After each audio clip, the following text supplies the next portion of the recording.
Greetings and welcome back to the channel. I titled this How to Build a Miles Davis Jazz Vinyl Collection, but really I'm just going to show you my Miles Davis collection, and at the end I'll augment it with some CD box sets. Oh my god, because they did do some pretty amazing CD box sets of Miles' work with a lot of unreleased takes and extra sessions, stuff like the Lost Quintet. And listening to these 32 different records over the last 3 days and making notes, what really strikes me is how the earliest records, this is the first Miles Davis, oh, it's coming apart, look at that.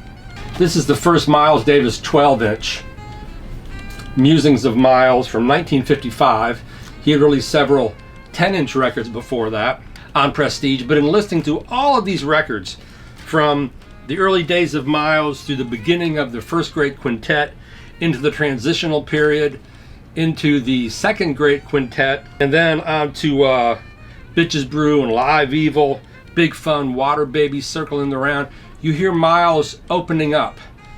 Every record becomes a little more open. Every group is a little more open, a less feeling of constriction, which I guess also mirrored what was happening in American society. It kept opening it up and including more things, becoming more inclusive in some ways, and more revolutionary and radical, and so much happened in the 60s, and artists like the Beatles and Miles just reflected that. But throughout all these recordings, every one of them that Miles is leader on, you hear Miles' spirit, you hear his light but firm touch. He creates the atmospheres in all these records, whether it's Milestones, Sketches of Spain, Four and More, ESP, Cookin, Walkin, Relaxin, Steamin'. It's all Miles' magic. It's all the imprint that he puts on the music and the way he handles these amazing geniuses who came through his groups, and the way he sort of steers them. In some ways he steers them less than in other ways, such as in Bitches Brew, they were just told to take these chords and improvise on them. And so it was surprising to hear all this one after another, and how it really, everything kept opening up that Miles did until the very end.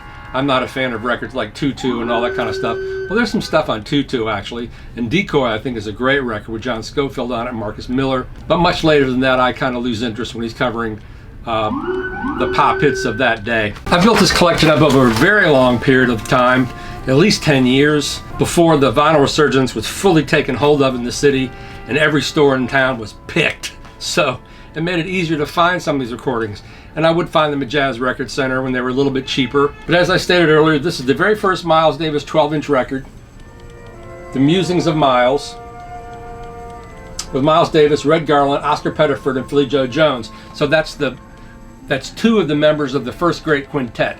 And this record, the recording's a little distant sounding, and everything's a little tentative. Philly Joe and Red Garland are way in the background. Miles is way up front. As they probably recorded back then, he was the star. It wasn't seen as a group of equal footing, but they're covering sort of standards of the day, along with two Miles Davis originals, Green Haze and I Didn't, as well as Will You Still Be Mine and A Night in Tunisia. And Miles is the little tentative, but you can hear him forming his imprint, that delicate way of playing. Miles often said that he couldn't match a Dizzy Gillespie or Clifford Brown, so he had to find his own way of playing, and it's a more personal, more intimate way, the exact opposite of all these fireball trumpet players that everyone loves. Miles said, I'm going to find my own way, and he did that with his music consistently. He heard something different, and that's why we have his beautiful, lyrical, dark-toned, always swinging style, very conversational style that he played. He was never given, well, he tried to with Parker play some really blazing notes, but that wasn't really his thing. He was more thoughtful, more ruminative, and that comes through in his playing. But this is a great record. I actually have 2 copies of it.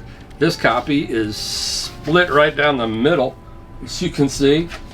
It's interesting, you can tell it's Hackensack, Rudy Van Gelder Hackensack, because you see the drapes. Rudy always had these sort of op art mod looking drapes of the mid-50s, and then the famous Neumann microphone right there. It's funny they included the microphone. You think he'd be holding up a trumpet. Anyway, a cool record. Number 2, the first pressing, the green cover of the new Miles Davis Quintet. This is the first quintet record with Train, Red Garland, Paul Chambers, Philly Joe Jones, doing entirely standards except for the theme by Miles. And this record has all the ingredients that you associate with the first great quintet. You hear the improvisation, the group unity, the burning rhythm section, the individual players. Miles is already off on his game. Coltrane is yet to fully get there. He's battling addiction at that point, I believe. But it's all there. You can hear it. The drums are still in the background, but you can hear Miles' vision coming through in this very strange cover. Why do... the other version I have, the second pressing, is a blue cover. But what an odd cover, right? But a great record, the beginning of Miles' greatness. 1956, Blue Haze, beautiful laminated cover, and you can see it there. This is a combination of two different 10-inch records, as are quite a few of the early Prestiges, because so much had come out on 10-inch, and they wanted to put it on long-playing format. And we have three different groups here. Miles essentially playing with MJQ, John Lewis, Charlie Mingus on bass, Percy Heath, and Max Roach on drums. For When Lights Are Low, Tune Up, Miles Ahead, and Smooch. And then Horace Silver, Art Blakey, and Miles on 4, Old Devil Mood 4, the first appearance of 4, that became a very popular Miles track. The title track, Blue Haze. And these were all recorded between 53 and 54. Then the Miles Davis Quintet with the unknown but great Davy Schildkraut, who was the dead ringer for Parker. He only appeared on a couple records, and I think he released a record of his own in the 70s, along with Horace Silver, Percy Heath, and Kenny Clark doing I'll Remember April. The sound on this is really, really good. It's kind of strange that some of the remastered 10-inch records, 10-inch records put to 33, sound better than some of the original 33 pressings in this early part of Miles' career, which I found to be kind of strange. But again, all the elements are there. Miles is forming his vision. He's moving forward. I paid 50 bucks for this, and what a beautiful laminated cover that is. Now we're getting there, the first of the famous Miles Davis first great quintet, Cookin. I'm doing these in the order in which they were released, not the order in which they were recorded. As everyone knows, Cookin, Relaxin, Steamin' Workin' were recorded in 2 sessions, I believe in 1956, and this was released in 57, and everyone's on their game. They do Sonny Rollins' Airgen.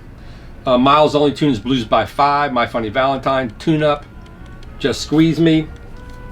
And this is just the classic genius of this group, and the power and the swing and the organization. You hear a group has been on the road that just goes in and knocks this stuff out, and they're probably not thinking twice about it, which is probably why they're so great. Sometimes as a jazz musician, after you've done all the work and the study and the hours of practice and performing, at some point you're just not thinking about it anymore. You're just cutting the gig, and that's what they're doing here. These are great, very much like live performances, and they're just about perfect. They're still the template for performing hard bop jazz and any kind of jazz.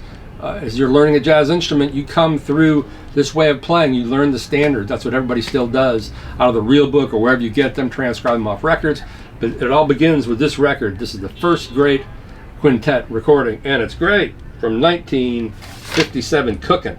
Also in 1957, Walkin. This is a French pressing of Walkin. I don't think Walkin has officially come out in the US. Again, this is 2 10-inch records.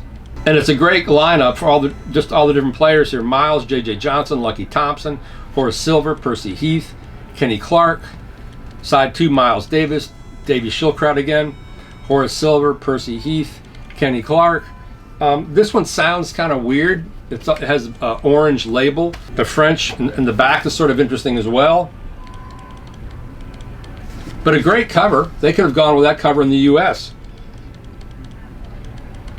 Things are a little tentative, but all in all, a great record. And if you're going to collect Miles Davis, all these records are essential if you want to hear the lineage of Miles and his groups as they evolve through the different releases. 1957, Miles Ahead. This is one of my very favorite Miles Davis records.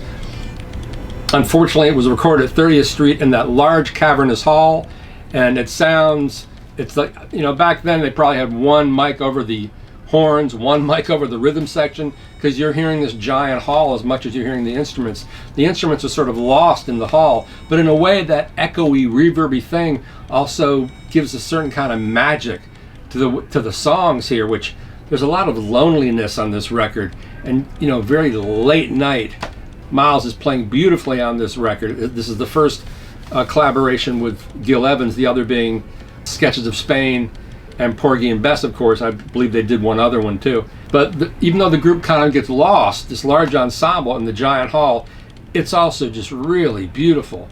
You know, fragile, breathtaking, powerful, and everyone's playing beautifully. Just a stellar large ensemble recording, and definitely jazz. Some people say Sketches of Spain is not jazz, and I would tend to agree with that. But once again, as I said earlier, as Miles advances, he keeps opening up, doing more things. He, you know, is a musician with a wide imagination, with endless possibility, as he exhibited throughout his career. So this is the original pressing in mono, CL 1041. Actually, the original cover was the woman on the sailboat with her young blonde child, which Miles made a comment about, so they changed it. But then the wiki says that he was just joking, but I'm sure he wasn't. But this is a great record. I love this record. This is considered third stream? I don't know. But Art Taylor, Paul Chambers is in the rhythm section, doing songs by Dave Brubeck, Ahmed Jamal, Kurt Weill, Gershwin. Also in the horn section, or rather Wynton Kelly, Ernie Royal plays on this, Lee Konitz is on this record, Jimmy Cleveland, a lot of the great players of the time. So number 6 in my collection, Miles Davis, Miles ahead from 1957. Also 1957, round about midnight. This is a record store day mono pressing, which frankly sounds like dog meat. You know, the original pressings that I have, there's a lot of depth. You can really hear the room, and you also hear all the air and the delicacy around each instrument. This record store day release, which I thought was pretty good at the time, there's none of that. The images are very up front, but there's not much complexity within each image of each instrument, and there's not much air. So you're just getting these big kind of chunky images, but there's no subtlety, there's no nuance. Many people praise this record. I don't really think this record's all that great. The energy is really low on this record to me, even though it is also the first great quintet playing, augmented by a horn section. Miles Davis, John Coltrane, Red Garland, Philly Joe Jones. Is there a horn section? No. But there's just not much energy. Maybe the tempos are all kind of slow and middling. Doesn't but this is considered a classic. I guess it is, but frankly, it's just, to me, it's just not that great. Everything is just rather subdued. But hey, you check it out. You be the judge. Round about midnight from 1957. 1958, Relaxin with the Miles Davis Quintet. This is one of the greatest jazz records of all time. All 4 of those records are. I know this one probably better than Cookin. I know Workin', Relaxin', Steaming the best. You know, these are just perfect records. All these guys are just knocking this stuff out. It's easy for them. They're playing brilliantly. This is a great recording. Everything is up front. You can hear everything really well. This is splitting, as you can see. It's an early, it might be a first mono pressing. This also marks Coltrane's return to the group. I guess he'd been away for a while because of drugs, so he's brought back in. Actually, I'm a little shaky on that because he's recording those 2 sessions. This is the opposite of Round About Midnight. This has fire, it has energy, it's burning. Everyone sounds really up front in the mix, even though there is depth, joyful, fiery. This is really, in a lot of ways, a rhythm section record, because Paul Chambers, Philly Joe Jones, and Red Garland, one of the greatest rhythm sections of all time, and you can really hear it on this record. Milestones, 1958. This is a mono recording. This is more high energy than either Relaxin', definitely more high energy than Round About Midnight. And a lot of it is, you have Cannonball Adderley on here, who adds another voice, a high energy, high pitched, wailing, beautiful voice to sort of round out the top end of Train and Miles. I bet Adderley was a much more extroverted presence. You can definitely hear that in his playing, which is just remarkable. And also the tunes on here, Milestones, what a burning track. Billy Boy, a tour de force for Red Garland's piano work. 2-bass hit, there's another version of 2-bass hit on Circling the Round. The last time, it's a 2-bass hit? I think it is, where the last time Miles and Philly Joe Jones played together. It's an alternate version, but everybody is just, I mean, burning on this record. This is high energy. This record also sounds different from the other Columbia releases. I don't know, maybe they moved the baffles around, maybe the miking is more close, but the energy is off the charts on this record. And Philly Joe Jones is at his prime on this record as well. Just a really beautiful recording. And it is the great Quintet augmented by Cannonball Adderley. I guess, there's still, Miles is a star, and you get that by watching this. But the whole group is a star, and these are amazing performances. This is different from all the Cookin, Walkin, Relaxin, Steamin' records. There's just it's just popping like crazy, like they all have too much coffee to drink. But it's high energy, it's fun, it's kinetic, it's convincing, it really pulls you in. This is a landmark recording. Also in 1959, or the next year rather, we have Jazztrack, which includes the famous soundtrack to Lift of the Scaffold, some of Miles' most beautiful, fragile, convincing, sad, powerful trumpet playing ever. And I also have the strange Fontana version. I believe this is French with a slightly different cover.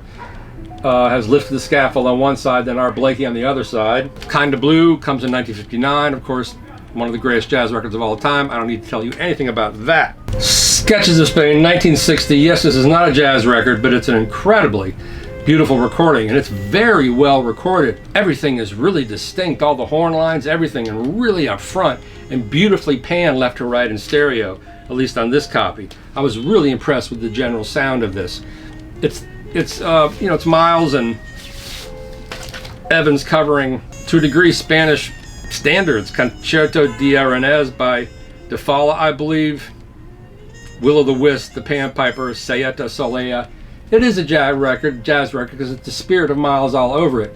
But it's really a showcase for his playing and a showcase for the work of Gil Evans. Just a beautiful recording. Part of that beautiful trio of recordings with Miles Head and Porgy and Bess. You can't go wrong with that. Back one year, Miles Davis and the modern jazz giants, Thelonious Monk, Bill Jackson, John Coltrane. This includes the great Quintet on one song, their version of Round About Midnight, which is an odd inclusion here, but it's nice. And then the other tracks with Milt, Thelonious Monk, Percy and Kenny Clark. Again, some of this sounds a little tentative. Prestige pulling together tracks from wherever they can to build a release, but kind of a cool original mono pressing. So that's a very brief overview of the early Miles records, and I will do a more in-depth discussion in our next episode. Thanks for watching. Bye.